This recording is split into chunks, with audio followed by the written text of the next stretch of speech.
Mariano, lagi niyang nire-remind si Donnie Pangilinan na laging mag-smile. At meron ngang kumakalat na nagbigayan lahat ng frame ang buong cast ng Can't Buy Me Love.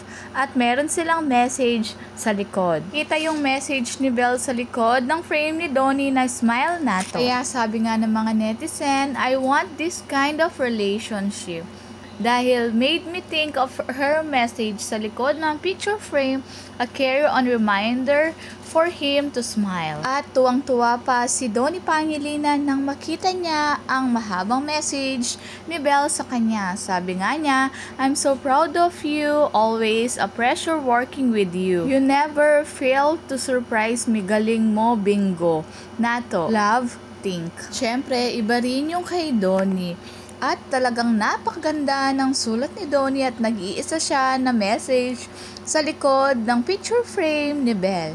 Sabi pa nga niya, Dearest Shingaling, you did it. Proud of you, anak ng panty, ang galing mo. At napansin pa nga ni Miss Rufa Gutierrez, sabi ay, Belle, parang yours is special. Sabi pa nga ni Alora, ang ganda sa'yo, love. At syempre, si Donnie Pangilinan ang pumili sa picture frame ni Belle. Kitang-kita na parehas ang picture ng dalawa. Syempre, machi-machi, yan ang gusto lagi ni Donnie. Sabi pa nga nila ay baka kay Belle lang ang naka-cursive. It is intended special.